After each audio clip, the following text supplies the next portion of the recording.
My wife hates my kids, and I am leaving her for it. I never imagined I would be sharing my life like this, especially about my soon-to-be ex-wife.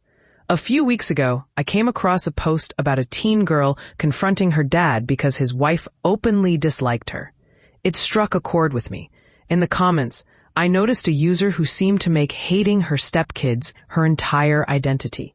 That user even used an old picture of my cat as a kitten as their avatar. My wife and I used to enjoy reading stories together on Reddit, so I was shocked to discover her secret account. I understand the need to vent, but her entire post history was filled with disdain for my children and my ex-wife. My ex and I have a civil relationship, and she's a wonderful mom. Yet my wife has made it clear she wants nothing to do with her, even feeling uncomfortable when I talked with my ex about our kids. Last year, my mother confronted my wife about how she treated my children. She pointed out that my wife was cold and excluded them. I believed my wife's explanations, thinking her anxiety was the reason for her behavior. But my mother was right all along. My wife's claims of my kids being her bonus kids were just a facade. She even called my daughter snitchy bitchy for expressing her feelings about being disliked. My wife paints my ex as an evil figure. And she plans to celebrate when child support ends. Her posts are filled with mockery, especially towards my daughter, whom she has diagnosed with personality issues. When she writes about my son, she portrays him as a wild brat, ignoring his nonverbal status and chronic health problems. It feels as if she resents being a stepmom, and I've come to realize that she never truly wanted this life with my children. When I confronted her about her posts, she claimed it was just a way to vent. But this was months of ridicule directed at my family, and I can't overlook that. Now she's asking for another chance, but I don't believe our relationship can survive this. I've moved in with my parents, and my ex is aware of the situation. My daughter has sensed that something is off, and I plan to talk to her after the holidays. Meanwhile, my wife is texting me as if everything is fine, saying she deleted her account and will seek help for her social media habits. I haven't shared this with anyone outside my family yet, but I feel like she believes we can just go back to normal. All I can say is Merry Christmas. I thought I had found my life partner, but it turns out I was just a fallback. I failed my kids by bringing her into our lives, and I refuse to have someone who dislikes them in our home. I just realized the biggest mistake of my 20s might have saved my whole life. I don't know why this hit me tonight. I was brushing my teeth when a wave of emotion washed over me. It wasn't sadness or relief, something in between. When I was 23, I made a mistake that felt like it detonated my future. It wasn't dramatic. I simply overslept and missed something important.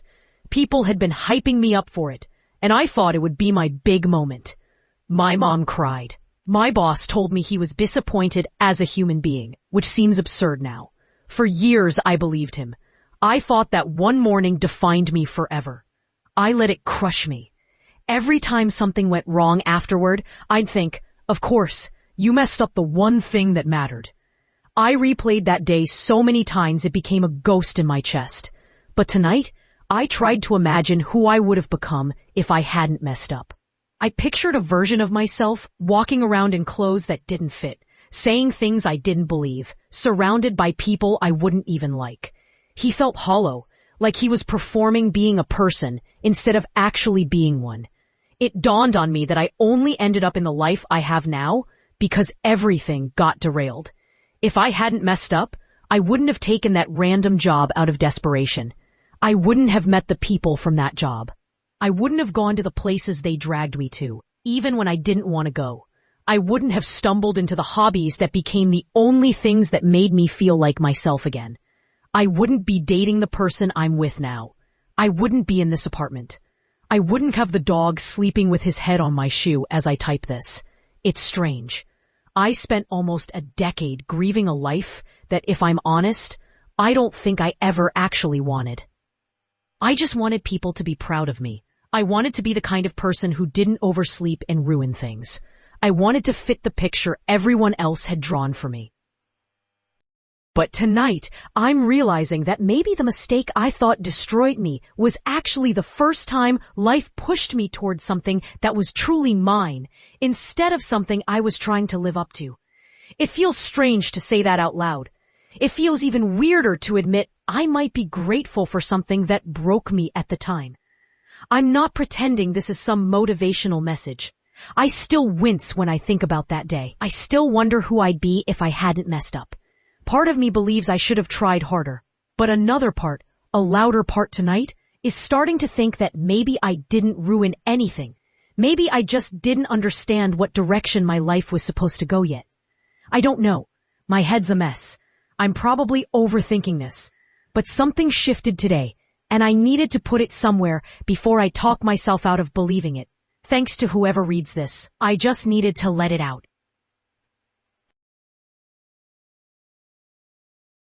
Update, I think my boyfriend is exaggerating or faking his illness. Thank you to everyone who responded to my post with such compassion. Hearing from those who battle chronic pain and their loved ones was eye-opening.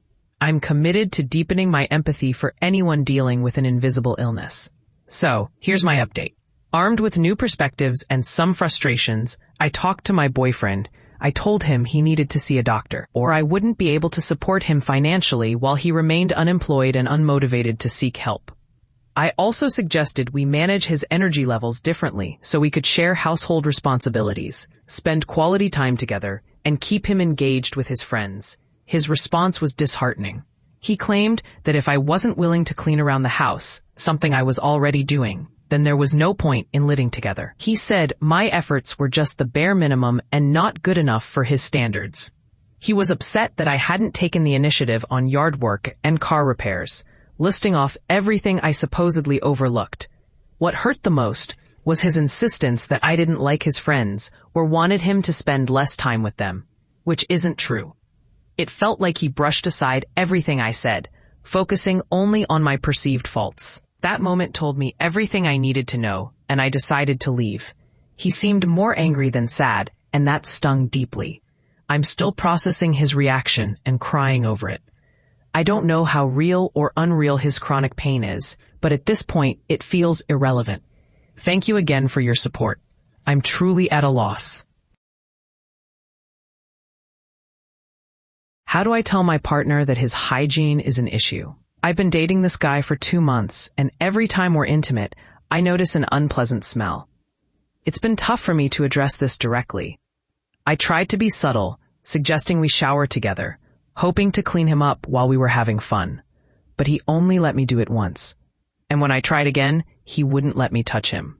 I even watched him clean himself once and casually asked if he was doing it right. He insisted that his method was sufficient. I thought I could handle this without being upfront, but he started to notice. Recently, he asked why I always wanted to shower before we were intimate. I didn't have the courage to tell him the truth, so I just said it made me feel fresh. After one encounter, I ended up with a yeast infection, which made things even more complicated. We switched to using condoms, but the issue still lingers in my mind, making it hard for me to feel intimate. I've been wondering if it's worth it to continue this relationship.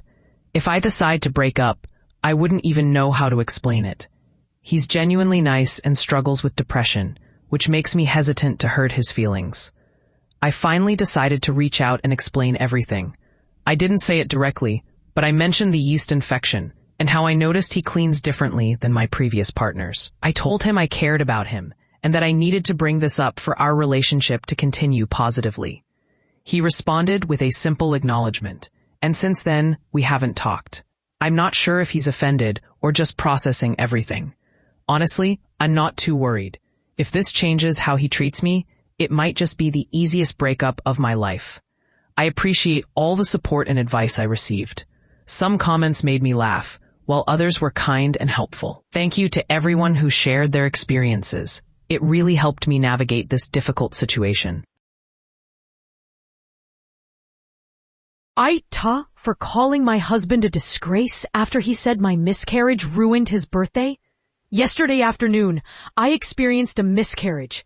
It was my first, and this baby was so deeply wanted. Right now, everything feels overwhelming, and I'm still sobbing as I try to share my story. My husband turned 27 yesterday, and I was 8 weeks pregnant with our second child. Just 2 days before, we had seen the beautiful flicker of a heartbeat on the screen. Then, in a matter of hours, everything changed. While playing with our 2-year-old, I felt a pressure in my lower abdomen, and soon after, I noticed bleeding. I immediately reached out to my husband to let him know what was happening. I asked him to come home, explaining that I felt it was urgent. I was in pain, lightheaded, and our child was unattended. With no family or friends nearby, I really needed him. Instead of rushing home, he took nearly an hour to return because he stopped to pick up some beers. By the time he arrived, I was feeling very poorly, and he ended up taking me to the hospital. After being discharged almost 8 hours later, I mentioned that I wasn't feeling up to making his favorite dinner. He muttered something about how my situation had ruined his birthday. It stung deeply. He didn't even stop for takeaway. He just drove us home, put our son to bed. And I went to bed feeling utterly alone. This morning, he left for work without saying a word, and he hasn't reached out all day. When he got home, he gave me the silent treatment. I tried to talk to him, but he ignored me, and in a moment of frustration, I called him a disgrace.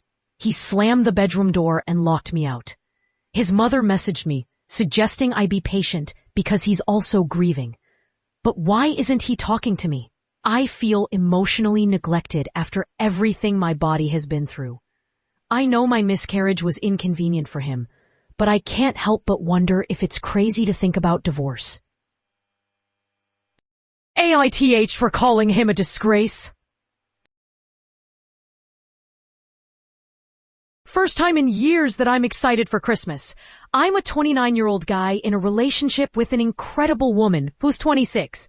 Over the past year and a half, I've come to understand just how tough things can be for her family. They live paycheck to paycheck, pooling their money for a few presents on birthdays and Christmas. For them, takeout is a rare treat. While I've never been wealthy, I've been fortunate enough to help them out. I've paid some bills and sent her money for takeout.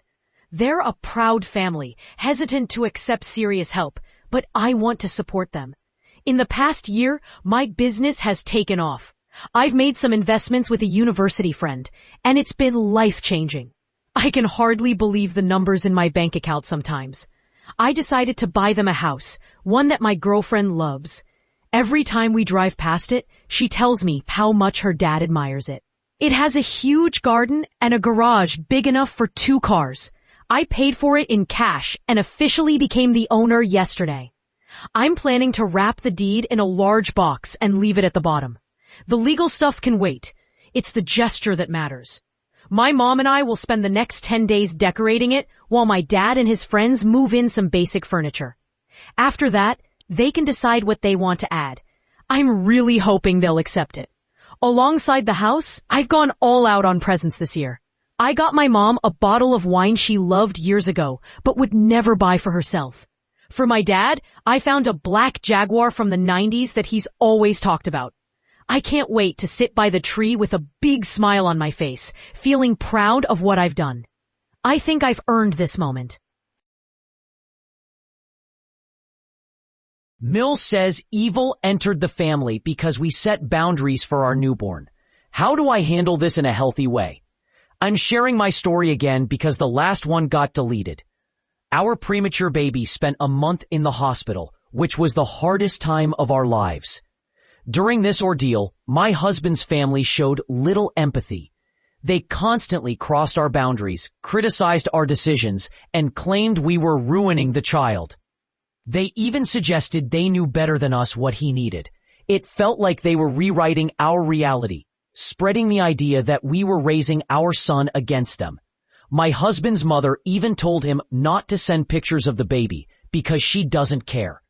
As Christmas approaches, we've decided to distance ourselves from them to avoid more drama and manipulation. At the end of January, my baby boy was born at 36 weeks and 5 days. We had been going through various medical examinations because something seemed wrong with the umbilical cord. Ultimately, he was delivered by emergency C-section. After developing pneumonia, he spent 2 weeks in an incubator and needed a feeding tube.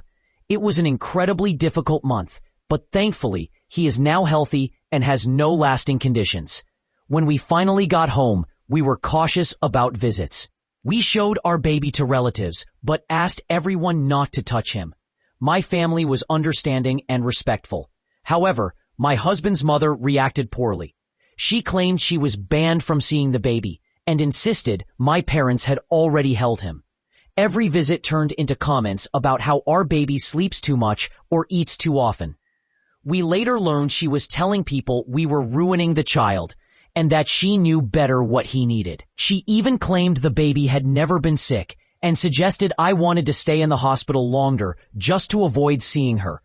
It escalated to the point where, during Easter, her family suggested my husband and I should get a divorce.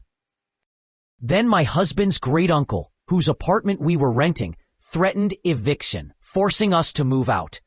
My husband tried to communicate with his mother multiple times, but she refused to listen. She began telling others that he was aggressive, which was far from the truth. He was crying and begging her to stop hurting us. We met her just as often as my parents, but because every visit ended in conflict, we started seeing her less. Although my husband invited her over, she refused because I was present. She never adjusted to our schedule or offered help. Even though we live on the same street, she expected us to bring the baby to her. She has never reached out to me and only contacts my husband when she wants to manipulate him emotionally. Recently, she started claiming we were raising our son against her wishes. After we moved out, we stopped seeing anyone from my husband's family. Attempts to reach out ended in arguments. They denied their previous comments, rewrote our experiences, and insisted we were the ones being unreasonable. After so many failed attempts, we've given up. It feels like talking to a wall. My husband's mother has made it clear she won't change her stance. The last time they spoke, she told him not to send any more pictures of the baby because she doesn't care. With Christmas around the corner, I dread the thought of spending it arguing or feeling stressed. We plan to avoid his family altogether, but I know his mother will likely create some drama to play the victim. Is there a healthy way out of this situation? To add some context, our relationship was never close. She didn't even acknowledge our marriage and often made cutting remarks. The dynamics in my husband's family are quite strange, so her behavior felt somewhat typical. She was unhappy about the pregnancy and especially didn't want a grandson. While we would prefer to cut ties completely, it feels strange to think our son would also be cut off from his relatives. It seems we're left with only unhealthy options. My husband's cousins, godparents, and grandparents share everything with us. Only his cousins know the full story, but they won't speak up for us to avoid the drama. It's frustrating, and I can't help but feel disheartened by the entire situation. I should have just gone for it. I've been with my significant other for 7 years, and we have 2 children, conceived on our very first encounter. He pays for everything and takes care of my well-being. He embodies what a traditional partner should be. But there's a void. He doesn't provide for me emotionally or sexually. I've begged him for years for more. I know it sounds selfish, wanting more when he's already giving so much, but I feel so alone, as if he has no desire for me, a woman with a healthy libido. He asks for sex once a month, and I mean asks in the most monotone way. Let's go have sex. There's no excitement, no interest, just a sense of obligation. I've wondered if he's finding intimacy elsewhere, but nothing on his phone suggests that. He's never cheated, yet I can't seem to turn his head. I've tried everything, sexy clothes, toys, even suggestions to spice things up. I've put in the effort, but nothing seems to change. I feel belittled every time I bring up how much our lack of intimacy bothers me. I often turn to myself for comfort, but the loneliness is overwhelming. I crave intimacy, the kind that comes with connection and affection. I want to explore my sexuality, but if I leave, I face poverty. I'm not working and have no job prospects. I've fallen into a depression and motherhood is my only anchor. Leaving would shatter my children's perfect world. But I'm so unhappy. Today, two guys sat next to me at the bar, where I often escape my platonic relationship. They flirted, they were kind, and for a moment, I felt seen. I know they weren't interested in my intellect, but I shared it anyway. Deep down, I understood their intentions, yet I still felt a spark. I should have gone for it. The loneliness is exhausting.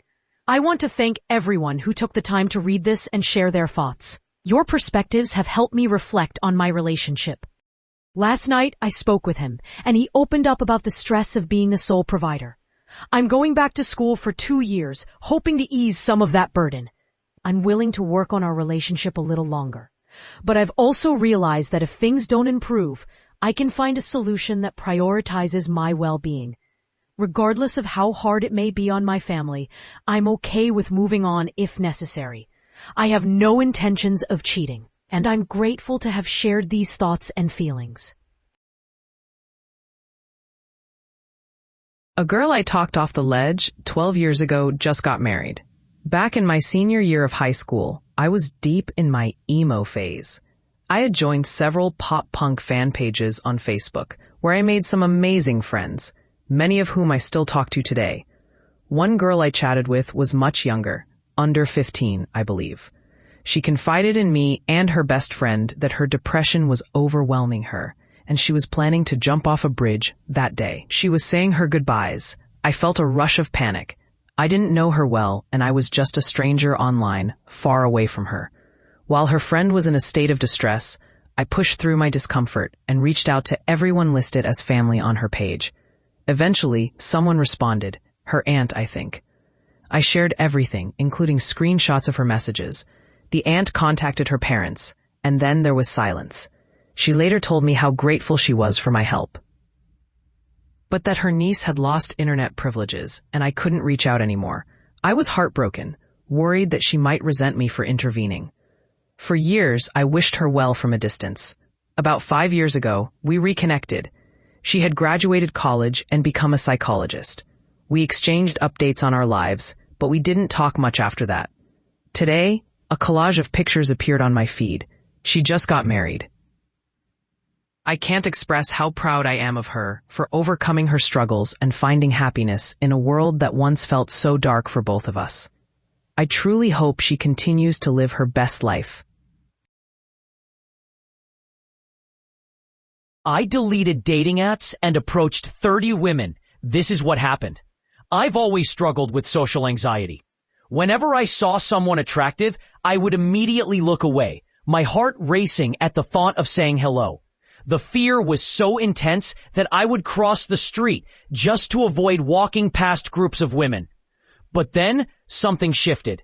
I realized that rejection is just data, not a reflection of my worth as a person. It might sound cliché, but it truly changed my perspective. I started small, engaging in simple interactions like asking for directions or complimenting someone's dog. There were no romantic intentions, just basic human connection. Gradually, I pushed myself further out of my comfort zone. Here's the step-by-step challenge I followed. First, I practiced conversations with myself in the mirror until small talk felt more natural. It felt a bit silly, but it really helped. Next, I set a goal to have one friendly conversation each day with anyone, not just women I was interested in. I also began tracking my interactions in a diary to see my progress over time. Then, I reframed rejection as practice. I challenged myself to seek out rejection daily. If I wasn't getting rejected, I knew I wasn't talking to enough people. Finally, I decided to approach women until I secured a date. After many rejections, I finally succeeded. The biggest breakthrough was realizing that most people are just living their lives and aren't judging every interaction as harshly as I thought they were. I still feel nervous most of the time, but now I can start conversations without my voice shaking. Last month, I approached 30 different women and had genuine conversations with many of them. I even got a few numbers and one actual date. I hope this story resonates with someone out there. And if you ever approach someone, please remember to be respectful. If they're not interested, just be kind and walk away. AITA for despising my mentally handicapped sister. The title might make me sound terrible, but please hear me out. My sister is severely autistic. She requires constant attention and cannot be left alone. At just 12 years old, she is nonverbal and unable to care for herself. Despite this, she can be extremely destructive and violent, often damaging anything she touches. I struggle with my feelings toward her. It feels wrong to say I hate her, but I do. I was only 6 when she was born, and since that day, I've never had my parents' full attention. My world has revolved around her needs. I was moved from my room into the basement at 7 because she needed to be close to my parents. All my childhood toys were destroyed by her, and when I complained, my parents ignored me. Even as a teenager, when she broke a laptop my school provided, I was blamed. I'm expected to drop everything for her care. I can't make plans with friends because my parents always expect me to be available for her. Even when I finally get some time to myself, I have to leave if they need me. If I don't, I face consequences. Just recently, I went to see a new movie, and I was grounded for turning my phone off in the theater. It feels like I'm nothing more than a caretaker, overshadowed by her needs. Last week, I was chosen to give a speech at a school event. I was so excited. And my parents promised to attend, but they never showed up, claiming it was because of my sister. This happens every time something important comes up for me. I've held these feelings in for so long, but they finally spilled out today. While discussing colleges with my father, he joked about me getting a degree to take care of my sister when they're gone. That comment broke me. I cried and yelled about how it's always about her. I feel like I'm expected to be her caretaker for life. Since that moment, I've locked myself in my room, and my parents haven't checked on me. Am I the bad guy here? After reflecting on this, I realize I don't actually despise my sister.